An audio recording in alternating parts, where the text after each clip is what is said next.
Dungeons and Coffee presents Aha Tips.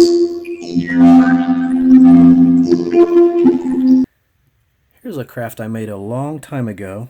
I brought this out of retirement just for this video. Been thinking about this for a while now. I think I'm going to have another stab at this and see what I can do to revisit this project and do something a little more impressive with it.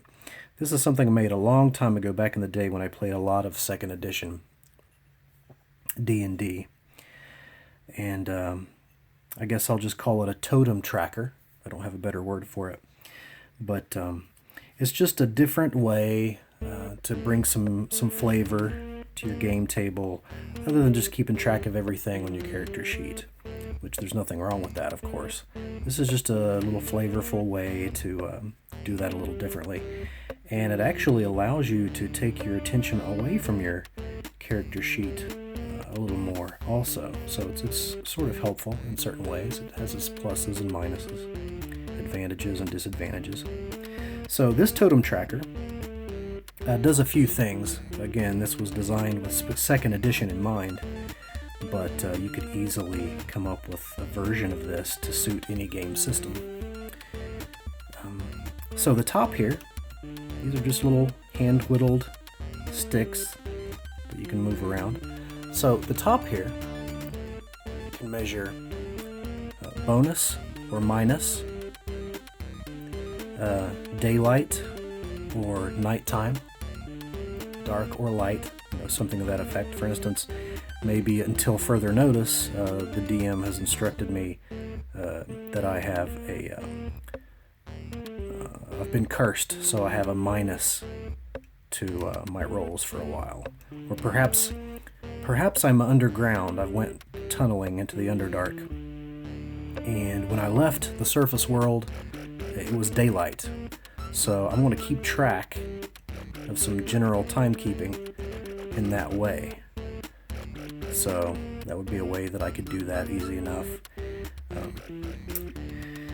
And here at the side, you can see the chicken bone and the waves. That was my way of reminding me that this side here is to keep track of expendable resources, such as food and water. So 12, well, it goes from 1 to 12. So 1, 2, 3, 4, there you go. So I have 5 days of rations available to me. And I wake up the next day, and now I have 1 day less. Because I've taken care of that.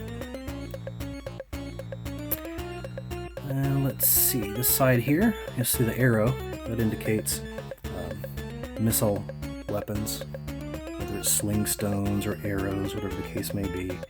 And this is just a way to keep track of that. Oh, it's in there tight. It's been in there a while. As you can see, you go all the way from 1 to 24, which is a typical number. So that's what that's for. This side here, this cheesy little tombstone that I etched on there. There's some little gold paint on there that was added later. I think one of my kids must have done that. Little boogers. And so here we have for hit points. So you could remove one of these, and currently there's a 6. So currently this character is set to have 6 hit points, or perhaps he has 62 hit points. So there you go. So one's the 10's place and one's the 1's place. So that's a way you could do that. Just again, a flavorful way. This side here is for timekeeping. This would be really handy, especially I think for magic users. It's when I use this side the most. One of my favorite magic users was Archon, the mage, and he had to do a lot of timekeeping for his spells to keep track of all that. So, here you have turns and segments. You could divvy that up however you like. So that is pretty much it. I just thought I would show that in the video to give some inspiration for future projects. Again, I'm going to revisit this. I like this old thing. I've kind of kept this as a souvenir.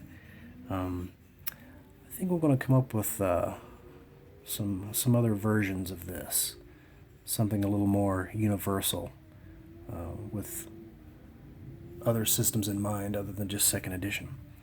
So, well, with that in mind, there it is. Just a little something different. It was different enough. I thought it might be interesting to someone out there. So, until next time. Remember, keep your books off the table and keep reaching for the dice.